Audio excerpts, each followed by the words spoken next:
أعوذ بالله من الشيطان الرجيم. بسم الله الرحمن الرحيم. الحمد لله الذي أنزل على عبده الكتاب ولم يجعل له عوجا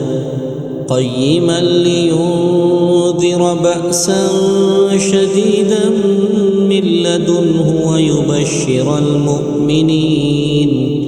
ويبشر المؤمنين الذين يعملون الصالحات أن لهم أجرا حسنا ماكثين فيه أبدا وينذر الذين قالوا اتخذ الله ولدا ما لهم به من علم ولا لآبائهم كبرت كلمة تخرج من أفواههم إن يقولون إلا كذبا فلعلك باخع نفسك على آثارهم إن لم يؤمنوا بهذا الحديث أسفا إنا جعلنا ما على الأرض زينة لها لنبلوهم أيهم أحسن عملا وإنا لجاعلون ما عليها صعيدا جرزا أم حسبت أن أصحاب الكهف والرقيم كانوا من آياتنا عجبا إذ أوى الفتية إلى الكهف فقالوا ربنا آتنا من لدنك رحمة وهيئ لنا من أمرنا رشدا فضربنا على آذانهم في الكهف سنين عددا ثم بعثناهم لنعلم أي الحزبين أحصى لما لبثوا أمدا نحن نقص عليك نبأهم بالحق إنهم فتية آمنوا بربهم وزدناهم هدى وربطنا على قلوبهم إذ قاموا فقالوا ربنا رب السماوات والأرض لن ندعو من دونه إلها لقد قلنا إذا شططا هؤلاء قومنا اتخذوا من دونه آلهة لولا يأتون عليهم بسلطان بين فمن أظلم ممن افترى على الله كذبا وإذ اعتزلتموهم وما يعبدون إلا الله فأووا إلى الكهف ينشر لكم ربكم من رحمته ويهيئ لكم مرفقا وترى الشمس إذا طلعت تزاور عن كهفهم ذات اليمين وإذا غربت تقرضهم ذات الشمال وهم في فجوة منه ذلك من آيات الله من يهد الله فهو المهتد ومن يضلل فلن تجد له وليا مرشدا وتحسبهم أيقاظا وهم رقود ونقلبهم ذات اليمين وذات الشمال وكلبهم باسط ذراعيه بالوصيد لو اطلعت عليهم لوليت منهم فرارا ولملئت منهم رعبا وكذلك بعثناهم ليتساءلوا بينهم قال قائل منهم كم لبثتم قالوا لبثنا يوما أو بعض يوم قالوا ربكم أعلم بما لبثتم فابعثوا أحدكم ببرقكم هذه إلى المدينة فلينظر أيها أزكى طعاما فليأتكم برزق منه وليتلطف ولا يشعرن بكم أحدا إنهم إن يظهروا عليكم يرجموكم أو يعيدوكم في ملتهم ولن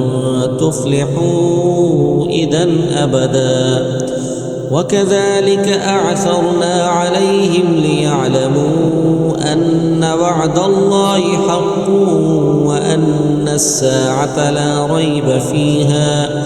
إذ يتنازعون بينهم أمرهم فقالوا بنوا عليهم بنيانا ربهم أعلم بهم قال الذين غلبوا على أمرهم لنتخذن عليهم مسجدا سيقولون ثلاثة رابعهم كلبهم ويقولون خمسة سادسهم كلبهم رجما بالغيب ويقولون سبعة وثامنهم كلبهم قل ربي أعلم بعدتهم ما يعلمهم إلا قليل فلا تمار فيهم إلا مراء ظاهرا ولا تستفت فيهم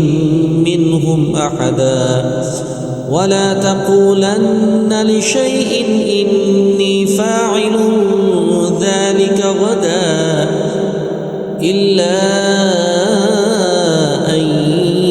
يشاء الله واذكر ربك إذا نسيت وقل عسى أن يهديني ربي لأقرب من هذا رشدا ولبثوا في كهفهم 300 سنين وازدادوا 9 قل الله أعلم بما لبثوا له غيب السماوات والأرض أبصر به وأسمع ما لهم من دونه من ولي ولا يشرك في حكمه أحدا واتل ما أوحي إليك من كتاب ربك لا مبدل لكلماته ولن تجد من دونه ملتحدا واصبر نفسك مع الذين يدعون ربهم بالغداة والعشي يريدون وجهه ولا تعد عيناك عنهم تريد زينة الحياة الدنيا ولا تطع من أغفلنا قلبه عن ذكرنا واتبع هواه وكان أمره فرطا وقل الحق من ربكم فمن شاء فليؤمن ومن شاء فليكفر إنا أعتدنا للظالمين نارا حاط بهم سرادقها وإن يستغيثوا يغاثوا بماء كالمهل يشوي الوجوه بئس الشراب وساءت مرتفقا إن الذين آمنوا وعملوا الصالحات إنا لا نضيع أجر من أحسن عملا أولئك لهم جنات عدن تجري من تحتهم تحتهم الأنهار يحلون فيها من أسابر من ذهب ويلبسون ثيابا خضرا من سندس واستبرق متكئين فيها على الأرائك نعم الثواب وحسنت مرتفقا. واضرب لهم مثل الرجلين جعلنا لأحدهما جنتين من أعناب وحففناهما بنخل وجعلنا بينهما زرعا كلتا الجنتين آتت أكلها ولم تظلم منه شيئا وفجرنا خلالهما نهرا وكان له ثمر فقال لصاحبه وهو يحاوره أنا أكثر منك مالا وأعز نفرا. ودخل جنته وهو ظالم لنفسه قال ما أظن أن تبيد هذه أبدا وما أظن الساعة قائمة ولئن رددت إلى ربي لأجدن خيرا منها منقلبا. قال له صاحبه وهو يحاوره أكفرت بالذي خلقك من تراب ثم من نطفة ثم سواك رجلا لكن هو الله ربي ولا أشرك بربي أحدا. ولولا إذ دخلت جنتك قلت ما شاء الله لا قوة إلا بالله إن ترني أنا أقل منك مالا وولدا فعسى ربي أن يؤتيني خيرا من جنتك ويرسل عليها حسبانا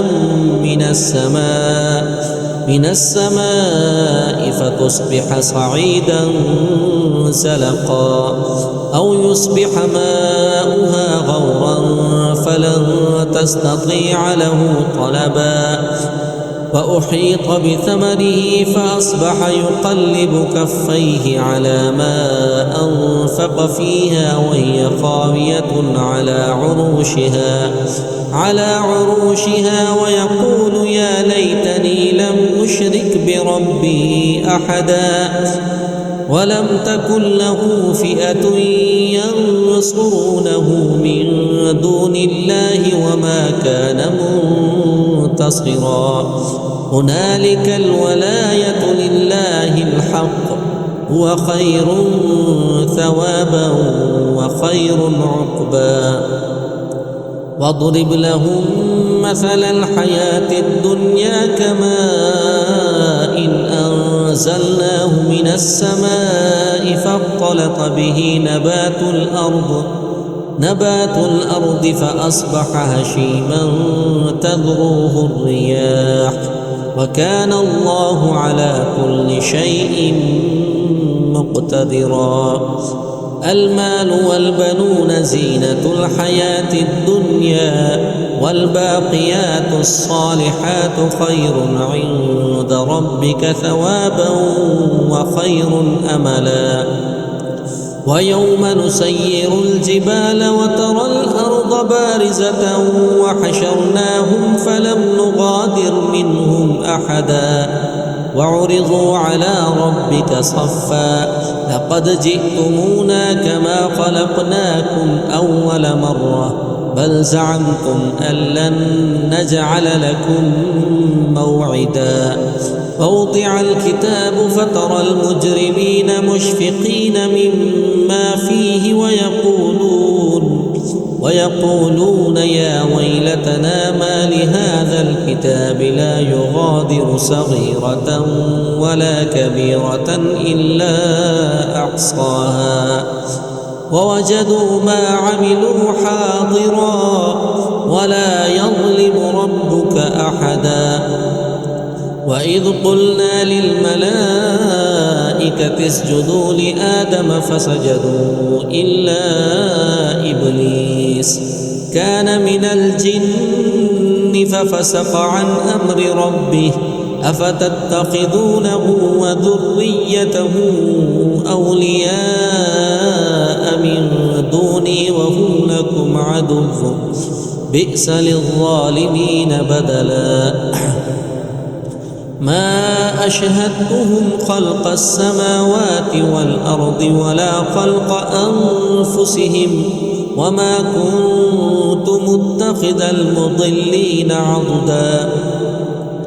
ويوم يقول نادوا شركائي الذين زعمتم فدعوهم فلم يستجيبوا لهم وجعلنا بينهم موبقا ورأى المجرمون النار فظنوا أنهم مواقعوها ولم يجدوا عنها مصرفا ولقد صرفنا في هذا القرآن للناس من كل مثل وكان الإنسان أكثر شيء جدلا وما منع الناس أن يؤمنوا إذ جاءهم الهدى ويستغفروا ربهم إلا أن تأتيهم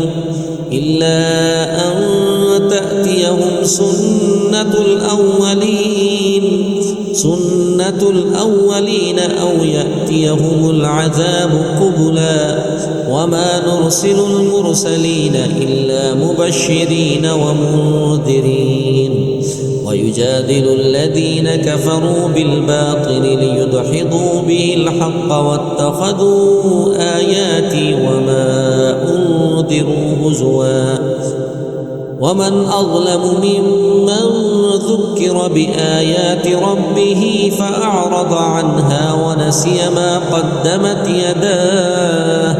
إنا جعلنا على قلوبهم أكنة أن يفقهوا وفي آذانهم وقرا وإن تدعهم إلى الهدى فلن يهتدوا إذا أبدا وربك الغفور ذو الرحمة لو يؤاخذهم بما كسبوا لعجل لهم العذاب بل لهم موعد لن يجدوا من دونه موئلا وتلك القرى أهلكناهم لما ظلموا وجعلنا لمهلكهم موعدا وإذ قال موسى لفتاه لا أبرح حتى أبلغ مجمع البحرين أو أمضي حقبا فلما بلغا مجمع بينهما نسيا حوتهما فاتخذ سبيله في البحر سربا فلما جاوزا قال لفتاه آتنا غداءنا لقد لقينا من سفرنا هذا نصبا قال أرأيت إذ أوينا إلى الصخرة فإني نسيت الحوت وما أنسانيه إلا الشيطان أن أذكره واتخذ سبيله في البحر عجبا قال ذلك ما كنا نبغي فارتد على آثارهما قصصا فوجدا عبدا من عبادنا آتيناه رحمة من عندنا وعلمناه من لدنا علما قال له موسى هل أتبعك على أن تعلمني مما علمت رشدا قال إنك لن تستطيع معي صبرا وكيف تصبر على ما لم تحط به خبرا قال ستجدني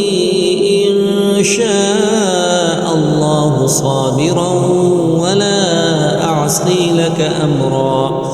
قال فإن اتبعتني فلا تسألني عن شيء حتى أحدث لك منه ذكرا فانطلقا حتى إذا ركبا في السفينة خرقها قال أخرقتها لتغرق أهلها لقد جئت شيئا إمرا قال ألم أقل إنك لن تستطيع معي صبرا قال لا تؤاخذني بما نسيت ولا ترهقني من أمري عسرا فانطلقا حتى إذا لقيا غلاما فقتله قال أقتلت نفسا زكية بغير نفس لقد جئت شيئا نكرا قال ألم أقل لك إنك لن تستطيع معي صبرا قال إن سألتك عن شيء بعدها فلا تصاحبني قد بلغت من لدني عذرا فانطلقا حتى إذا أتيا أهل قرية استطعما أهلها فأبوا أن يضيفوهما فوجدا فيها جدارا يريد أن ينقض فأقامه قال لو شئت لاتخذت عليه أجرا قال هذا فراق بيني وبينك سأنبئك بتأويل ما لم تستطع عليه صبرا أما السفينة فكانت لمساكين يعملون في البحر فأردت أن أعيبها وكان وراءهم ملك يأخذ كل سفينة غصبا وأما الغلام فكان أبواه مؤمنين فخشينا أن يرهقهما طغيانا وكفرا فأردنا أن يبدلهما ربهما خيرا منه زكاة وأقرب رحما وأما الجدار فكان لغلامين يتيمين في المدينة وكان تحته كنز لهما وكان أبوهما صالحا فأراد ربك أن يبلغا أشدهما ويستخرجا كنزهما رحمة من ربك وما فعلته عن أمري ذلك تأويل ما لم تسطع عليه صبرا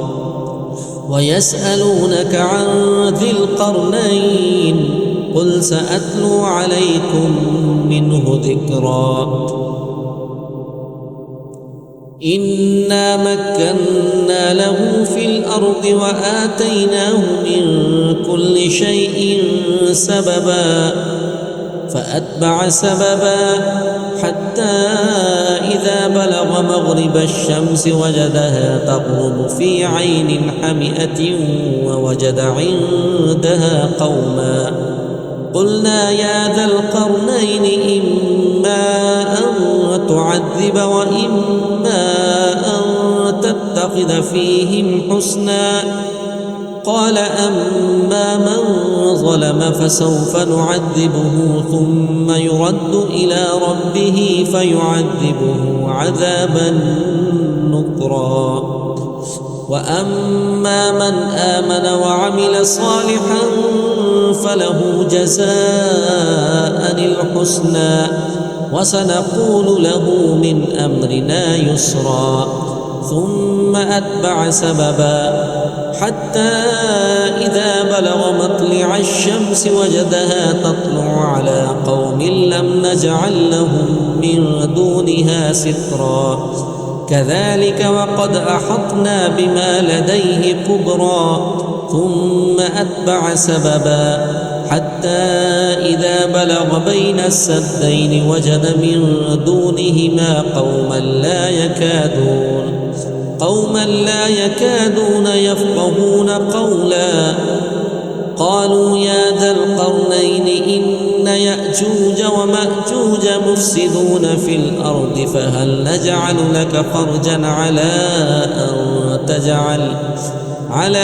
أن تجعل بيننا وبينهم سدا. قال ما مكني في ربي خير فأعينوني بقوة أجعل بينكم وبينهم ردما. آتوني زبر الحديد حتى إذا ساوى بين الصدفين قال انفخوا حتى إذا جعله نارا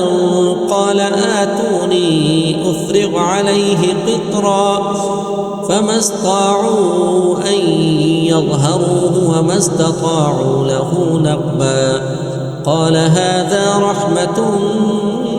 من ربي فإذا جاء وعد ربي جعله دكا وكان وعد ربي حقا. وتركنا بعضهم يومئذ يموج في بعض ونفخ في الصور فجمعناهم جمعا. وعرضنا جهنم يومئذ للكافرين عرضا. الذين كانت أعينهم في غطاء عن ذكري وكانوا لا يستطيعون سمعا. أفحسب الذين كفروا أن يتخذوا عبادي من دوني أولياء إنا أعتدنا جهنم للكافرين نزلا. قل هل ننبئكم بالأخسرين أعمالا الذين ضل سعيهم في الحياة الدنيا وهم يحسبون أنهم يحسنون صنعا. أولئك الذين كفروا بآيات ربهم ولقائه فحبطت أعمالهم فلا نقيم لهم يوم القيامة وزنا. ذلك جزاؤهم جهنم بما كفروا واتخذوا آياتي ورسلي هزوا. إن الذين آمنوا وعملوا الصالحات كانت لهم جنات الفردوس نزلا خالدين فيها لا يبغون عنها حولا.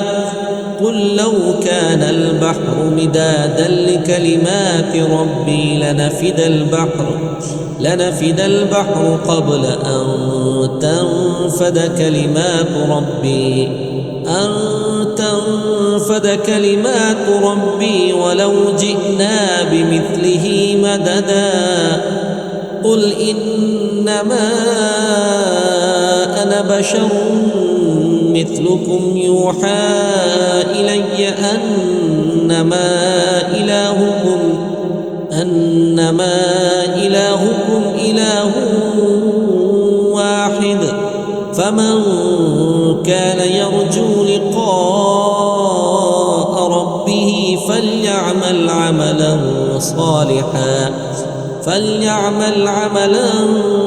صالحا ولا يشرك بعبادة ربه أحدا.